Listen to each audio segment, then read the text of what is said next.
Hello my friends, on your screens you may see the definition of insanity, where Russian army continued to perform midwave attacks in Pokrovsk direction in attempt to get the new result, but for the third day in consecutive they have just losses. Yes, they stormed the Ukrainian positions with motorcycle attacks, but the problem here that they haven't reached the Ukrainian positions, they were all kaputted on the way. Most of the Russian advancements are happening in the southern area. They try to cross the railroad to go forward to the north. But so far Ukraine keeps this area in a gray zone, and you can see how Ukrainian controlled territory in Mirnograd itself shrinks a little. It means that probably, I cannot state it by 100%, but Ukraine withdraws the forces from Mirnograd. I do not see another variant, and Russians cannot firmly close this gap, this bottleneck for Ukrainian army. Still, yes, there is the presence of them not far away from Rivne, and they put their flag here before, but Rivne is still in a gray zone, so there could be the presence of the Russian forces as well as somewhere in this place, but Ukraine still has the variant to withdraw most of the forces from Mirnograd, even though with losses. In this video we're going to discuss with you situation on the front lines, kabooms happening in Russia and on occupied territory, especially Crimea, plus different political stuff and other news around Ukraine, because they are also important. Let's go. And let's continue with the situation in Pokrovsk. I have the new video information coming about the presence of the Ukrainian armed forces not far away from Rivne. Well, not just the Ukrainian regular army troops were spotted there, but also GUR special forces. They're very capable. They're the part of the military intelligence of Ukraine. Budanov is the chief of that one. As you might remember, before they landed somewhere over here on Black Hawk helicopters, and since that time Ukraine expanded its territorial control over this bottleneck, and now there is one more operation to expand it more, to let Ukrainian forces out from almost fully occupied Mirnograd, so the presence here is being confirmed. By the way, the fun is just beginning. The comment of Ukrainian service member of the military intelligence of Ukraine. We have even the GoPro image. Yeah, our guys went there by feet through the forest line. They stormed some of the local buildings, houses. But Ukrainian military intelligence also uses its own drones to search for Russians even inside the buildings. And the update from the deep state military map shows that the controlled territory of Ukraine in Mirnograd is shrinking. Again, it could be because Ukraine withdraws the forces. Alright, now let's go to Kupiansk. We have the confirmation of the Ukrainian army presence not far away from Hulaypole. The supply lines completely cut for Russians. They are now jammed between Oskil River and Ukrainian positions, with few hundred of the Russian forces encircled in Kupiansk.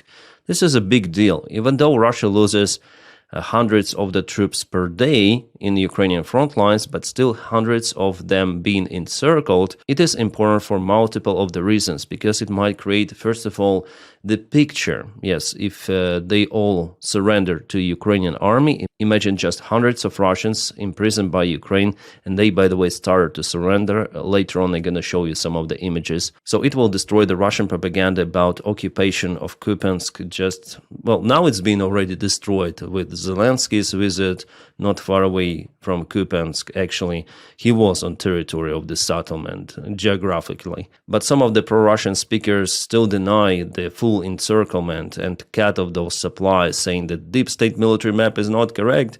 But let me show you some of the images. As it has been reported, the main supply line for Russians, which was this tube, was cut completely. Russians were actually capable to send a significant amount of the forces there using the tube, but Ukraine mounted some of the TNT there, around 3 tons, putting the tube in multiple of the places, so it's no go any longer, so Russia cannot send any more supplies. It was the only reliable line for them to go underneath the ground, not being hit by Ukrainian drones, but now it's not working. Geolocated confirmed this is the place not far away from Hulaypole, and the presence of the Ukrainian army is everywhere, also in the northern outskirts. So Russians completely encircled, trapped. You may call it different name. They have a couple of the enclaves, one in the central part of the settlement and the other one in the northern part. Also, there could be some presence of the separate small groups of the Russian army, but Ukraine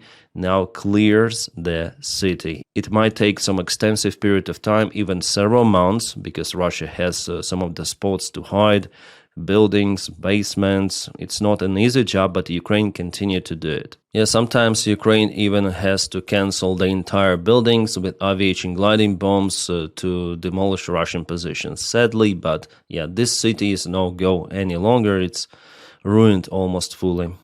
Also, every basement is being targeted by Ukrainian drones if Russians are spotted. And our guys from 475th Separate Assault Regiment already confirmed the full encirclement. We have some action camera videos from our guys operating in Kupiansk. And Russians surrender. Some of them are very young. As you know, Russia is forcing them to sign contracts. I mean, there is the conscription service in Russia where they mobilize the guys who are even 18 years old. And after their compulsory service term is over, Russia pushes them to sign the contract with the Russian army. And that contract has no end date, and they're being sent to the front lines. Also, foreigners were imprisoned by Ukrainian army, so it's the mix of the forces.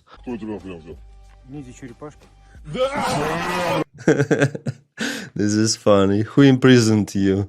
Ninja Turtles. Yeah, Ukraine actually takes lots of the Russian prisoners of war in Kupiansk, in Pokrovsk. They surrender. Yeah, the demotivation in the Russian army is very, very high because of their attitude within their army. It's crazy. The Russian commanders send their army men one way, and if they refuse to fight, commanders punish them with the help of another soldiers who do this punishment job. That's why in most of the cases they're quite happy to surrender to Ukrainian side. But some of them are brainwashed and continue to fight till the very last end. Yeah, so lots of the videos from the front line, and there are different cases of how Russians may surrender, may not surrender, because Russian commanders and Russian army, they tell their soldiers that you'll be tortured in Ukrainian army. It's better to fight, and in the worst case scenario, kaput yourself with grenade or something. So yeah, that's how they tell. Looks like Wagner army is also deployed in Kupiansk, but Wagner army is not that strong as it was before under Prigozhin. Now it's like a puppet army group of the Russian army. All of the heritage, so-called, of Wagner's evaporated. You know, guys, there is so much disinformation, it's kind of easy to believe to, but it's better to cross-check. Like, for example, people, some of the influencers or who else there, they start to say that Colonel General Sergei Kuzovlev, who was the commander of the Kupiansk front of the Russian army and recently received the Medal of Hero of Russia from Putin himself for taking Kupiansk, he was flatlined by Russia, has officially been declared dead. No, it's fake information, at least for now. It's logical, yes, for him to be to have those kind of the circumstances usual for Russians, yeah. But for now, it's not confirmed information. It hasn't happened, yeah. So it's fake. There is no evidence of it. Nothing, absolutely, just those images. But I'm sure that he will be punished, maybe even in this way, because it was pure humiliation of Putin. So Putin need to harm someone, yeah. But you know, it will not change the Russian system because it was built like that by Putin. It's built on lies, pure propaganda, misinformation, as I told you before, at every sort of the level. From the very low-rank commanders to the top generals, they all lie, over-exaggerating their advancements and territorial gains and successes until Putin gets the information that, oh, Russia is winning elsewhere. Then in fact it's not like that, and Russia just did the flag operation in Kupiansk with hundreds of the soldiers, but now they're trapped, and yeah, that's the reality. Zelensky showed the reality. But the main job is of course done by Ukrainian army, Ukrainian soldiers. They are the heroes, real, true heroes. Well, there are some of the points of the front line where Russia is successful. For example, in Siversk, they almost fully occupied the settlement. It is partially in a gray zone. Yeah, half of the city has been occupied, half in a gray, but the presence of the Russian army is elsewhere. They advanced already with the main forces. Ukraine tries to stop the Russian offensive, but here they propelled quite fast for the last week. Yeah, that's the new direction they attack. The idea of Russia is to go from Siversk to Slavyansk. I expect the fights for Slavian settlement to occur maybe even next year, because the defense lines here, they're not that robust. The next one is pretty much near the city, but the terrain here is kind of difficult, so it might take Russia a few months to get to Slavyansk itself. Well, it all depends how it might go. I expect that they will propel slowly. After all, after Siversk, as it was, for example, with tourist direction, Russia moves very, very slowly here. Reaching Konstantinivka, yes, but for them it's very, very hard here. In Zaporizhia, they're moving faster, but Donbass is more defended, way more than Zaporizhia Oblast. In Hulaypole, Russia is also successful. You may see they're taking more ground. There was the gap, like for 3-4 days, they were standstill, but now they send a small groups of infantry and put their flags towards Zelena, and behind it there is the main Ukrainian defense line for this sector. Also, Russian aviation continued to use lots of the gliding aviation bombs in Hulaypole, forcing Ukrainian troops to leave the settlement completely. That's their strategy. They ruin everything, and only that is how they may propel. And if you check out Deep State, this is Siversk, where Russia moved. For the last couple of days, maybe a week, yeah, you see Russia moved quite substantially here. So eventually there is a variant for Russian army to take the entire Donbass in the next couple of years. Maybe it's going to be like that. But Russia will have to waste significant resources for that. And their economy, it will struggle. And that's why they want for Ukraine just to leave this area, for Russia to occupy the region and continue the movement towards Dnipro, towards Kharkiv. Why Putin is so happy about Kupiansk? Kupiansk is the Kharkiv Oblast. Russia hasn't put this one into its constitution, but Putin proclaims some fake victories for his army. He should have withdrawn the forces from this place. So it means that the goal of Russia is not just those 4 or 5 oblasts of Ukraine. Russia wants more. Kharkiv as well, Dnipropetrovsk. They want to create so-called Novorossiya connected to Russia, and for the rest of Ukraine behind Dnipro River, or maybe even less over here, to be pro-Russian puppet state. That's it. And here I want to show you the revenge of the Russian army in Kupiansk. You see this road with those anti-drone nets. Russia bombed the hell out of this place. I guess it's kind of familiar for you, yeah? This is the stele of Kupiansk. Russia uses the FPV drone to hit the name of the settlement of Kupiansk. They couldn't reach Zelensky personally, but they started to hit the place where he was staying. I think it's some sort of the cult. Like, they're so obsessed with Zelensky that they even hit the places where he has been. Some of the vehicles were hit, supply vehicles before. And this is the Stella, yeah, partially destroyed. And all of those anti-drone nets. Russia continued to use some thermite drones to hit those nets as well. So just imagine the number of the drones. Yeah, one of the drones just stuck here. It's the fiber optic control drone with kind of the large coil. Maybe it may fly by 20 kilometers long. So Russia is using its resources not to fight on the front lines, but to hit the places where Zelensky was. Okay. This video was filmed by our volunteers. It shows that the spot is under Ukrainian control and that definitely Zelensky was risking his life being at the spot. Yeah, he could be easily targeted by multiple of the Russian drones, but it is important. Like, that visit was definitely meaningful for improving Ukrainian morale and for showing to everyone that Putin just lies about the territorial gains. Kupiansk, we took Kupiansk. No.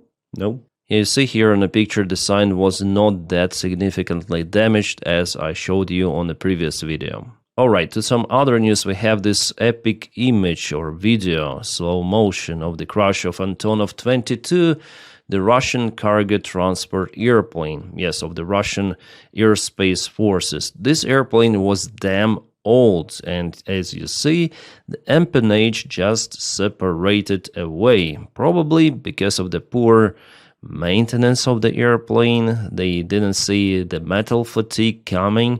It's like Titanic, yeah, collapsed into two of the parts. One more video from another spot. It's not AI, guys. It's the CCTV cam.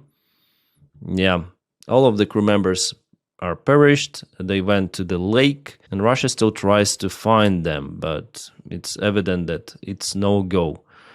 There was no fire because of the war, and big kaboom kaput, you may call it. The situation in the Russian army, by the way, Russian officials, they stated in 2024 that those airplanes were written off, but somehow they continue to operate. Yeah, I think on every sort of the Antonov airplanes that Russia continued to use, including Ruslan Antonov 1 to 4, it's impossible to perform the proper maintenance because the main facility and factories are located in Ukraine.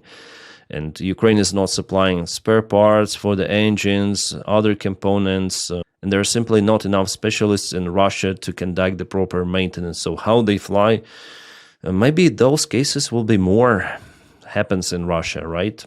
Kaboom news. This is the occupied Crimea. Some of the oil base is burning. Well, it's not the only spot that was visited by Ukrainian drones the last night. There were multiple of the locations, including Feodosia, East Coast, West Coast, some of the Russian bases, some of the industrial complexes. We don't have lots of the videos coming because of the censorship in Russia, but some of the information is still going to the local Telegram channels and being published also by our channels, transferred. Also, Ukraine hit some of the trains in Crimea. Yantarne village, FP2 drones were working. This is a very powerful drone capable to carry more than 100 kilograms of TNT. Probably it's the fuel train that was hit, at least it's burning very, very bright. Also the fuel or oil storage. Bitumne oil base, the one you saw already in the previous video. Also, some sort of the base in the Donetsk region was hit, the place where probably Russians were hiding. It's the training ground of the Russian FPV drone operators.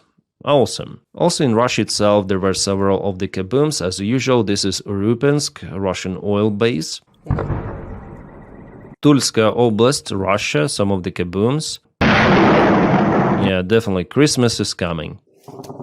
Wow, beautiful. That's the hydroelectric station in Smolensk Oblast, by the way, not far away from Moscow. Shines bright like a diamond. Drones were flying to hit the Fimsky oil refinery Krasnodarsky Krai. There is the crater, he says. Well, some of the drones were hit on the way and went to the local residential households.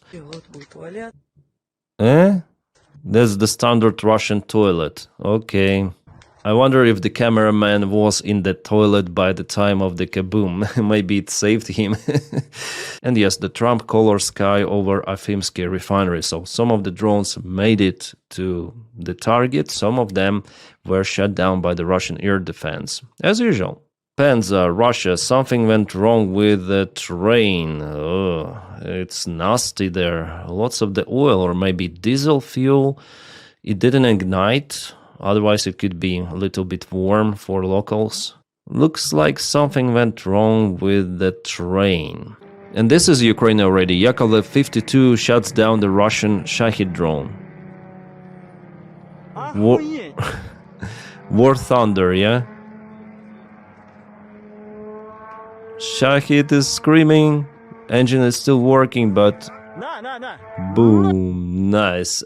Yakovlevs could be effective, yeah, they shut down lots of the drones. Interesting. The last night Russia also attacked Odessa infrastructure, Sumy, and some of the regions of Donbass.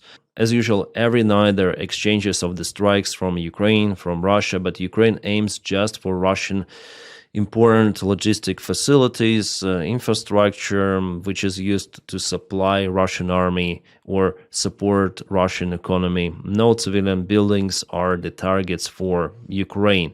But Russia, as we know, they precisely hit sometimes Ukrainian multi-story residential buildings. That's the video we have from that ferry that was transporting, as you can see, trucks full of freaking tomatoes. Those are not granados, Russians. Those are tomatoes. That's the ship they hit.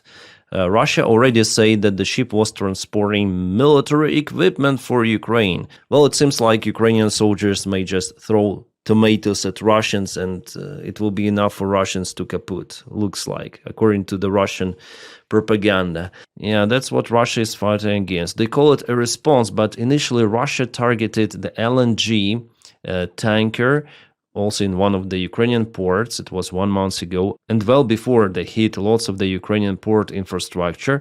So Ukraine decided, okay, you do this stuff, we're gonna sink down your tankers in the Black Sea.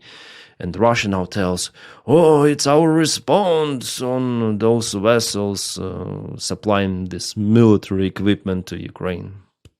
They're stupid. All right, couple of the words about the peace talks or peace deal. Zelensky has arrived to Germany, Berlin. There will be the meeting between European representatives, Ukrainian president, and Kushner plus Witkov, those partners of Trump, Putin, whatsoever. And Ukraine is just an obstacle. For them, it would be a perfect scenario if Russia occupies Ukraine once and for all to make the deal with Russia. But it doesn't work like that. And Ukraine still has the support from our allies.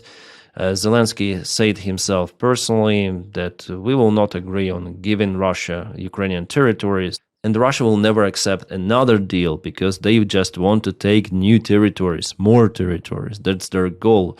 If it is happening because of the peace deal, so-called, yeah, so let it be. We'll not use our mighty army resources and take Donbass as it is. For Putin, this variant is awesome because he might take Donbass without using military, but yeah, it's understandable that this deal will not go. And with the speech of Chancellor Merz yesterday, I'm sure that Europeans will support Ukraine, because here, in this particular topic, he says the things as they are. Dear friends, the decades of Pax America are largely over for us in Europe and for us in Germany as well.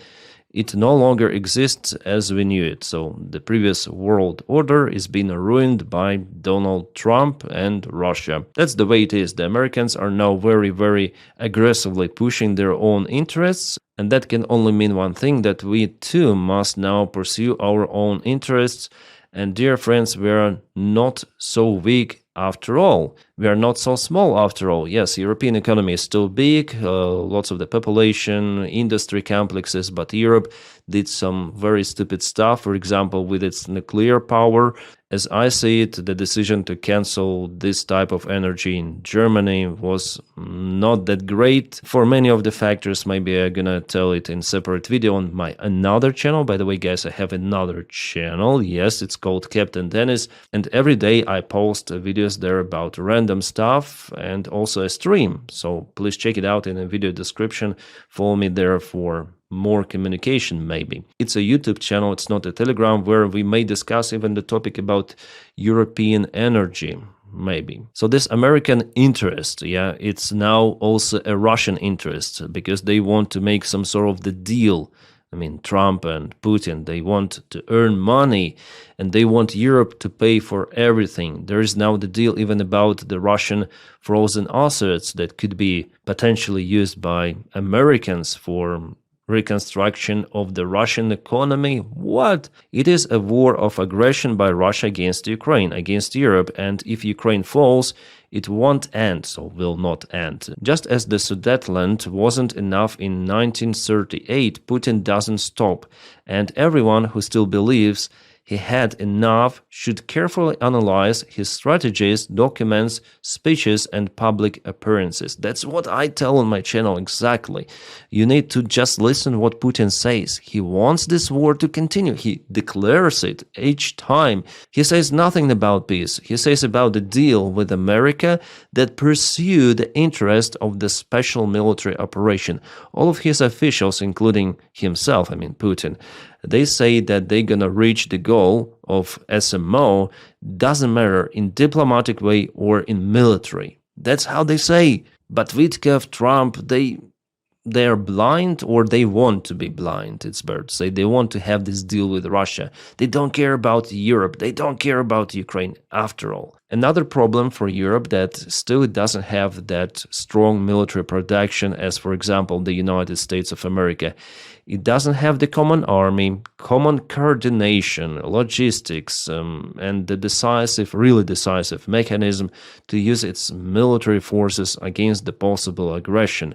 Under all of the previous presidents of the United States of America, there were reassurances for Europe that, okay, we're going to protect you. We are NATO alliance, everything is great. But then this orange buffoon came in power. He destroyed all of that. Previous order, as Mert says, is gone. And Europe simply doesn't have enough time to boost its military. There is the window now for Putin to act in Europe as well. That's why I think that there is the great possibility for the war to erupt somewhere in Baltic states. I think it's going to be maybe in parallel with the Ukrainian war. So Ukraine is very important now for Europe. First of all, it holds the Russian aggression, and secondly, it's the biggest army on the continent from the Western side, from the Western democracies, and also capable army. Still, you saw the operation in Kupiansk, multiple of the counteroffensives, like it happened also in Dobropilya. All of that with a limited military support. But the issue here that Ukrainian army cannot fight forever. There is a resource limit. After all, it's the full-scale war. So Europe should finally wake up and invest a lot into its military production and also make reforms. So not just the Ukrainian army is struggling without reforms, but also Europe should come out with European analog of NATO or European part of NATO, something like that. Common army, common strategy.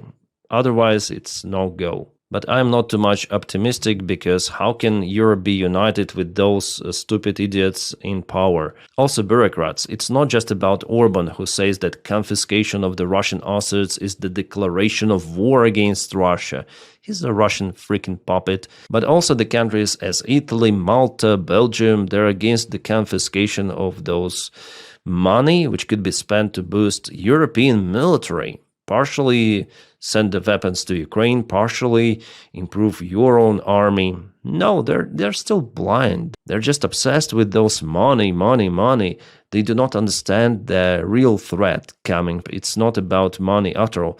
You'll have to confiscate Russian assets in the future in any case, but the problem here that you may support the Ukrainian army fighting already, or you will just confiscate those assets in the future to support your own armies of Europe to fight against Russia on European territory. NATO territory. Sometimes I get the comments that Ukraine is also part of Europe. Yes, of course, I know. We just call Europe and Ukraine like in separate terms here. European Union, And the idea of Putin is to conquer Ukraine and to use Ukrainians in further wars against Europeans. This scenario I continue to tell about on my channel. It's not that unrealistic, because after all, Russia has more resources than Ukraine, so Ukraine requires military support, and without confiscation of the Russian money, it's going to be very difficult for Europe to continue the support of Ukraine. So Ukraine, in the future perspective, may lose Kupiansk, after all, together with multiple of the settlements, and who knows what might happen next. It's unpredictable. Well, still, I think that Ukraine will be victorious, but we need more support for that. Without it, it's going to be very hard for Ukraine to repel Russian aggressive attacks. And the idea for Ukraine is just to resist until Russian regime collapses itself with its military use, with its failing economy. It will happen,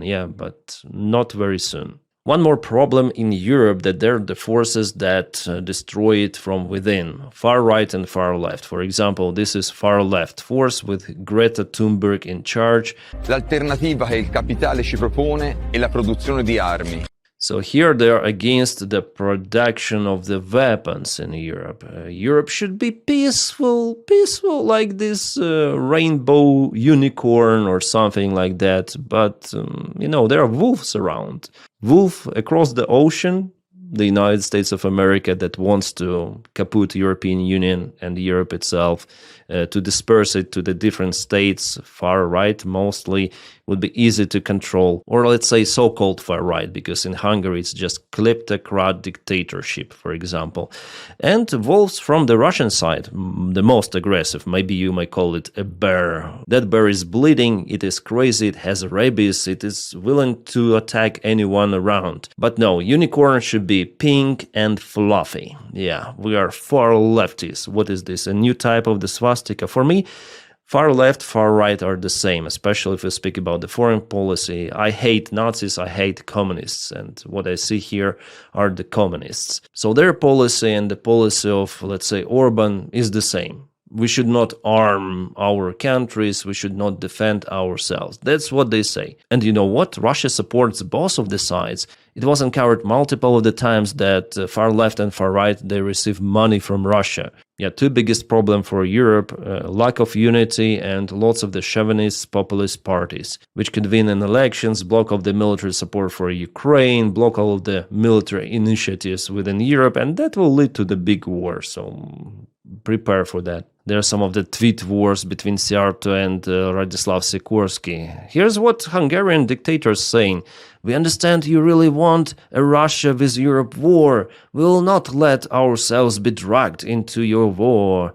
Sikorsky says, unless Russia invades again, there won't be such a war. But we understand that this time you would be on her side. Yeah, Hungary took the wrong sides multiple of the times, actually, as it takes right now, yeah? So hopefully with the next elections we will forget the surname Orban. Alright, we have the reaction from Ushakov, who is a main advisor of Putin on negotiations happening in Berlin. Actually, this video was recorded 2 days ago. And it really shows that they don't give about those negotiations. They say that they will not accept changes to the plan done by European partners and Ukraine. It's no go for Russia, yeah? You may communicate, you may blah blah blah, but Russia will not accept it. And even in American media, there was the information that Witkoff and Kushner, they're not sure yet that Russia may accept that deal or not, with changes, without changes. Oh, they're idiots, incompetent buffoons. Also, Ushakov mentioned the Korean scenario. No one speaks about Korean scenario, he said. Even though in media we got the information that Americans are looking for maybe even Korean scenario, but Korean scenario in Ukraine is not possible. In Korea it worked because there was the Great Army, the United States of America, and real guarantees for South Korea. Simply they signed the agreement and it's actually the ceasefire. That's what Zelensky says. We need ceasefire. Stay on the current front line, not moving.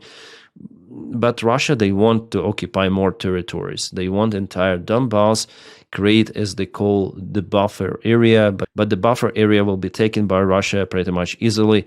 And also the physical factor of the ground. The front lines in Ukraine are way longer than in Korean Peninsula. So how can someone control what is happening? No, it's not possible, especially with the current Russian regime, no.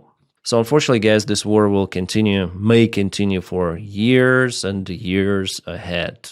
Sadly, yeah, based on what is happening, it is the most possible scenario. But nevertheless, Russia will not win it.